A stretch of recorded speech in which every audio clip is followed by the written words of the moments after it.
अस्सलाम वालेकुम स्टूडेंट्स। अच्छा स्टूडेंट्स, हम चैप्टर सेकंड को स्टार्ट करते हैं फ्रॉम टेक्स्ट बुक। किस तरह मैनेज करेंगे और कंप्लीट इसका देखेंगे कि इसकी वर्किंग क्या है और एक फ़ाइल के अंदर किन किन चीज़ों की ज़रूरत पड़ती है। ठीक है, सबसे पहले यहाँ पे एक वर्ड लिखा हुआ है फील्ड। ठीक है, तो मैं इस तरह करता हूँ कि पहले तो आपको एक ओवरव्यू देता हूँ कि हमने पढ़ना क्या है। फाइल यानी और इसके साथ होगा टेबल।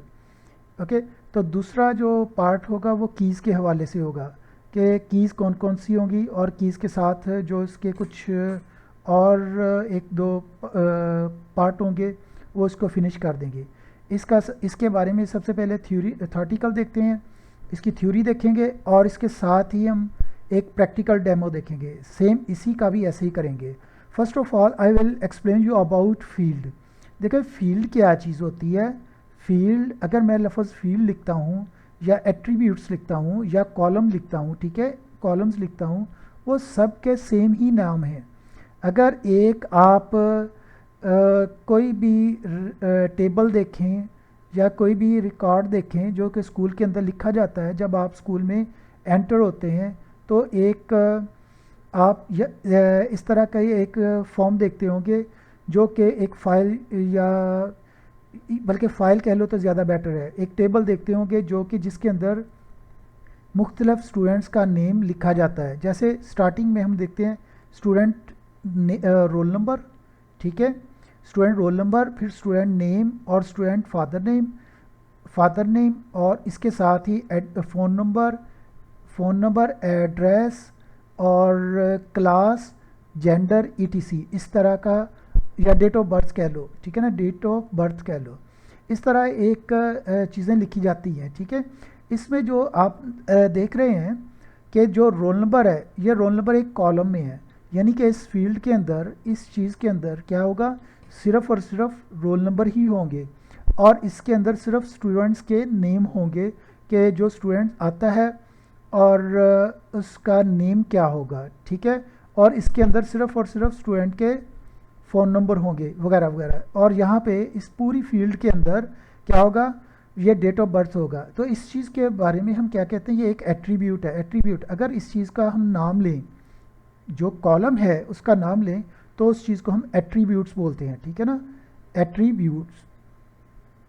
ओके, तो अगर इसी चीज़ का हम एज अ रो देखें, इसी चीज़ को एज अ रो देखें, तो ये जो रो होगी ये हमारे पास क्या होगी, ये एक रिकॉर्ड होगा, ये एक रिकॉर्ड ऑफ अ स्टूडेंट होगा, यानी एक ही स्टूडेंट का एक रिकॉर्ड।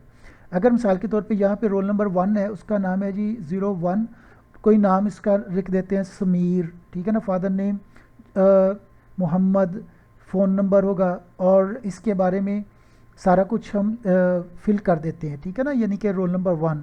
और उसी तरह रोल नंबर 2, यानी इसका नाम रख देते हैं, स्टूडेंट नेम आमना कर लेते हैं और father name, student phone number वगैरह वगैरह, ये इस तरह चलेगा। ओके, तो ये एक रिकॉर्ड होगा एक स्टूडेंट का। देखो ये रोल नंबर 2 है, सो रोल नंबर 2 का ही ये सारा का सारा रिकॉर्ड होगा जितना भी है ये। ओके, तो इसके बाद अगर इस चीज़ को देखें, ये रिकॉर्ड हो गया और रिकॉर्ड का हम क्या लिख सकते हैं, रिकॉर्ड रो या फिर टप्पल।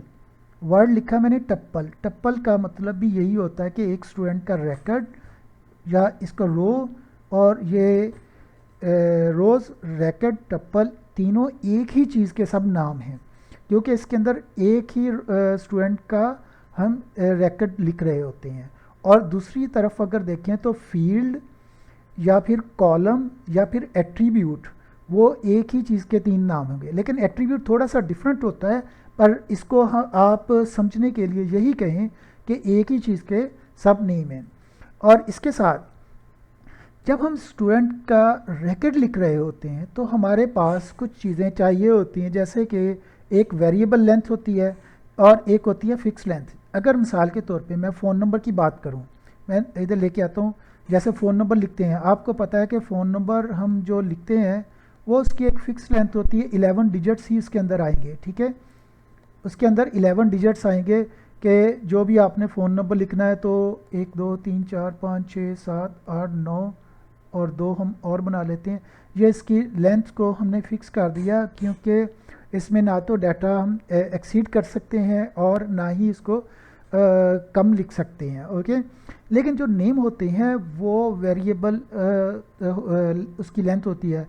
किसी का नाम ज़्यादा बड़ा होता है, ठीक है, और किसी का नाम जो होता है उसके स्पेल मतलब कम होते हैं। जैसे मसलन हम अभी पढ़ के आए, लिखा है आमना, ठीक है ना। आमना जो है इसके सिर्फ और सिर्फ 4 लेटर्स हैं, और इसके अगेंस्ट अगर मैं कोई और नेम लिखता हूँ, जैसा कि यहाँ पे मैं लिख देता हूँ समीर, ठीक है ना। समीर के जो लेटर्स हैं आप देखें कितने लेटर्स होंगे, यानी ये नाम जो होते हैं वो कभी फिक्स नहीं आते। तो ये डिफरेंट लेंथ के होते हैं, डिफरेंट लेटर्स इसके लिए होते हैं। तो जिस तरह हम डेट ऑफ बर्थ के लिए जो डेट लगाते हैं, देखो डेट 2 डिजिट्स की होते हैं, और जो इसके साथ जो मंथ होता है वो भी 2 डिजिट्स का, और जो 4 डिजिट्स का हमारे पास होगा जो इसका ईयर होगा, ठीक है। तो इसी तरह जब हम एड्रेस लिख रहे होते हैं, एड्रेस भी सेम ऐसा होता है कि कोई मतलब सिर्फ सिटी के बारे में लिखा जाता है या फिर स्ट्रीट के बारे में लिखा जाता है। बस उसका एक सिंपल ही एक बाज़ दफ़ा तो ऐसा होता है कि वो नंबरिंग दे दी जाती है, स्ट्रीट नंबर ये और मोहल्ला ईटीसी, या सिर्फ बाज़ दफ़ा जो चेक यानी गांव लिख रहे होते हैं चेक नंबर एंड डिस्ट्रिक्ट वगैरह, ये भी फिक्स लेंथ नहीं होती, ये भी एक वेरिएबल लेंथ होती है। I think you got my point कि मैं क्या आपको समझाना चाह रहा हूँ, ठीक है। तो ये इसके हवाले से हमने ये चीज़ें देखी। उसके बाद देखते हैं एक एंटिटी, ठीक है। एंटिटी क्या चीज़ होती है? एंटिटी जो होती है ना, इसी के ऊपर आए टेबल के ऊपर, जो एंटिटी होगा ना, एंटिटी किसी भी चीज़ के जो नाम होगा, ठीक है ना, किसी भी चीज़ के नाम, यानी टेबल का जो नाम होगा वो एक एंटिटी होगी। बस इतनी सी आप यहाँ पे बात याद रखें। वैसे एंटिटी जो है ना वो एक कोई ऑब्जेक्ट हो सकता है, किसी चीज़ को भी हम कह सकते हैं, ठीक है ना। एंटिटी की डेफिनेशन एग्जाम में आती है और ये डिफाइन एंटिटी लिखा होता है, तो इसको लाजमी आप लर्न कर लेना, ठीक है ना, इसकी डेफिनेशन को। यानी कि entity any thing, any person name, कोई भी चीज़ हो सकती है, ठीक है। तो इसके लिए हम यही सिंपल ये कह दें कि ये एंटिटी है, ठीक है। और इसके बाद बुक में आते हैं और देखते हैं कि क्या चीज़ मिस हो गई। फील्ड और इसकी वैल्यू वगैरह ये देखी, और इसके बाद रैकेट के बारे में जाना हमने। और नेक्स्ट वन जो है वो है जी हमारे पास एक फील्ड के बारे में देखें। फील्ड जो है फील्ड फाइल, अच्छा हाँ फाइल रह गया था और ये रिलेशन रह गया, ठीक है। देखें जब हम एक टेबल की बात करें, ठीक है, जब हम टेबल की बात करें तो हमारे पास टेबल के अंदर क्या क्या चीज़ें होती हैं। देखिए अभी हमने ये देखा कि इसके अंदर फील्ड होगी और रोज़ होंगी, यानी कि रिकॉर्ड लिख देता हूँ, चलो रिकॉर्ड, जो रिकॉर्ड्स होंगे, ठीक है। अगर हम ये कहें नंबर ऑफ रिकॉर्ड्स, ठीक है ना, नंबर ऑफ रिकॉर्ड्स जो रिलेटेड रिकॉर्ड्स होंगे उनको हम क्या कहेंगे, ये रिकॉर्ड्स लिखते जाएंगे। यानी कि एक ही क्लास के या एक ही स्कूल के अंदर जो नंबर ऑफ रिकॉर्ड्स होंगे उसको हम कहेंगे ये फाइल है, ठीक है। क्या कहेंगे उसको, ये फाइल है। और अगर हम ये कहेंगे रिलेटेड फील्ड, ठीक है ना, रिलेटेड फील्ड इन किसी चीज़ के अंदर, तो उसको हम क्या कहेंगे, रिलेशन। देखो वर्ड मैंने बोला है रिलेशन, यहाँ पे रिलेशनशिप नहीं लिख देना। रिलेशनशिप की डेफिनेशन और है रिलेशन, और रिलेशन का दूसरा नाम क्या है, टेबल भी है, ठीक है ना, टेबल, ठीक है ना। रिलेशन का दूसरा नाम टेबल, या टेबल का दूसरा नाम रिलेशन। जब टेबल की डेफिनेशन पढ़ेंगे या रिलेशन की डेफिनेशन होगी तो आपने यहाँ पे एक ही चीज़ लिख देनी है, एक ही डेफिनेशन लिख देनी है, क्या, जो रिलेटेड फील्ड होंगी उनके बारे में आपने बताना है। सो इट मीन्स के अगर देखो एग्जाम में क्वेश्चन क्या आएगा, डिफाइन रिलेशन, यहाँ पे रिलेशनशिप नहीं लिखना बल्कि टेबल की डेफिनेशन लिखनी है, ओके। तो फाइल को हम क्या कहते हैं, फाइल का एक दूसरा नेम जो है ना वो ये भी आ सकता है, डिफाइन डाटा सेट। यहाँ पे लिखा है वर्ड, ये शो नहीं हो रहा होगा, इसको अगर मैं लिख दूँ डाटा सेट, ठीक है। क्या चीज़, डाटा सेट। डाटा सेट का मतलब क्या होगा, डाटा सेट का मतलब क्या होगा, फाइल, ठीक है ना, फाइल या फाइल का नाम डाटा सेट। तो इसका मतलब क्या होगा कि आपने या अगर फाइल आ जाए या डाटा सेट आ जाए तो दोनों एक ही चीज़ की आपने डेफिनेशन लिख देनी, ठीक है ना। देखें इधर अभी हमने ये चीज़ पढ़ी है यहाँ पे क्या कि जब फाइल की बात करेंगे तो हम रिलेटेड रिकॉर्ड्स की बात करेंगे। रिलेटेड रिकॉर्ड्स जो ट्रीटेड करता है इन अ सिंगल यूनिट, ठीक है ना। यानी कि वो देखो ना कि एक record roll number 1, roll number 2, 3, 4 इसी तरह रिकॉर्ड लिखते गए, तो इसका मतलब क्या है, ये एक फ़ाइल है, ये फ़ाइल की डेफिनेशन होती है। Okay, now move on the next one कि यहाँ पे वही हैंडलिंग के अंदर क्या चीज़ है कि जो फाइल हैंडलिंग के अंदर देखा कि एक तो हमने ये चीज़ देखी वेरिएबल लेंथ और एक यहाँ पे फिक्स्ड लेंथ के बारे में जाना, ठीक है। तो जिसका मैं आपको ये चीज़ समझा रहा था, मज़ीद वो जो डेमो प्रैक्टिकल होगा उसके अंदर इस चीज़ के बारे में देख लेंगे। अब देखिए एट्रीब्यूट्स, रोज़ एंड टेबल, ये वही चीज़ अब दोबारा आ गई। एट्रीब्यूट्स क्या होती है?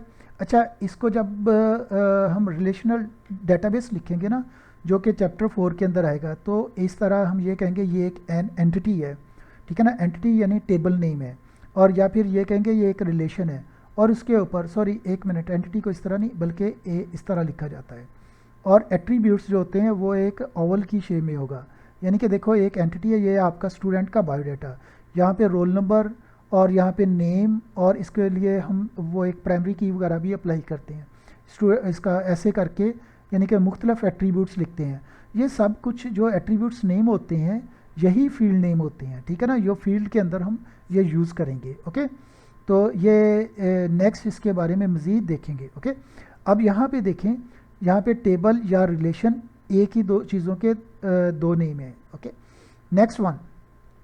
अब नेक्स्ट में क्या है कि ये हमारे पास एक टेबल दिखाया है जिसके अंदर डिफरेंट कॉलम्स हैं, और डिफरेंट कॉलम्स के ऊपर हम एक वो बात करते हैं टेबल्स के एलिमेंट्स की, ठीक है ना। तो ये एक उसने दिखाया कि एक कॉलम, ये यहाँ पे डिफरेंट कॉलम्स हैं, ठीक है। और यहाँ पे वो कॉलम्स को आगे डिफ़ाइन करते हुए ये कहते हैं जी कि अगर कॉलम को कलेक्ट कर दिया जाए तो यही हमारे पास क्या बन जाता है, वो हमारे पास बन जाता है टेबल। और टेबल को हम क्या इस तरह भी लिखते हैं, टेबल का नाम, जिस तरह मैंने अभी एट्रीब्यूट्स के बारे में बताया। बाकी रिलेशनल डेटाबेस के अंदर जाके नेक्स्ट हम इसके बारे में देखेंगे चैप्टर 4 के अंदर। नेक्स्ट जो है वो है डाटा एलिमेंट्स। जो एलिमेंट्स इसके अंदर इस्तेमाल होते हैं, जो डाटा के बारे में वो देखते हैं, जो कि लिखे हुए हैं एलिमेंट्स क्या कि कौन कौन से एलिमेंट्स इसके अंदर इस्तेमाल होते हैं। इसके अंदर एट्रीब्यूट्स, वही कॉलम, वही बार बार इसके नेम्स आ रहे हैं, और इसके बारे में एलिमेंट्स के बारे में आपने देख लेना है। और जिधर कोई क्वेश्चन होगा तो आप डायरेक्ट मैसेज कर देना या फिर मुझे वो कमेंट कर देना, मैं इंशाल्लाह आपको आंसर कर दूंगा। नेक्स्ट वन देखें, यहाँ पे रैकेट वही चीज़ जो इसकी हम डेफिनेशन देख चुके हैं, और फाइल और डाटा सेट, इसकी भी डेफिनेशन हम देख चुके हैं कि वो सेम जो टेबल के अंदर रिलेशन सॉरी वो होंगे रैकेट्स वगैरह हो गए, उसके बाद दिखेंगे, ठीक है। अब देखें रिलेशंस और टेबल्स वगैरह, ये भी हम ऑलरेडी सब कुछ पढ़ चुके हैं, ठीक है ना, इसकी डेफिनेशन देख चुके हैं। और ये एंटिटी के बारे में भी ऑलरेडी देख चुके हैं, जैसे कि इंफॉर्मेशन, स्टूडेंट्स की इंफॉर्मेशन सिस्टम है उसके बारे में। ये स्टूडेंट भी हो सकती है कोई, एनीथिंग, यानी एंटिटी इज़ एनीथिंग, कि वो कोई भी चीज़ को हम कह सकते हैं, किसी डेटाबेस के नेम को हम एंटिटी कह सकते हैं, ठीक है। वो स्टूडेंट हो सकता है वगैरह वगैरह। अच्छा, यहाँ पे लिखा है कि ये प्रॉपर्टीज़ ऑफ रिलेशन, ये एक लॉन्ग क्वेश्चन आ सकता है, यानी ये इसके अंदर कौन कौन सी प्रॉपर्टीज़ हैं इसके बारे में देखते हैं कि ये 4 किस्म की होती है। नंबर 1, इसके अंदर कहते हैं कि नो डुप्लीकेट रोज़ एग्जिस्ट। जब हम एक टेबल बना रहे होते हैं तो कोई भी जो रो होगी वो डुप्लीकेट नहीं आ सकती। सो इट मीन्स जो रोल नंबर 1 है, रोल नंबर 2 है, रोल नंबर 3 है, ठीक है, उसके हवाले से रोल नंबर 2, 3 को हम दोबारा ऐड नहीं कर सकते। यानी कि देखें इसके अंदर भी हम रोज़ की बात कर रहे हैं,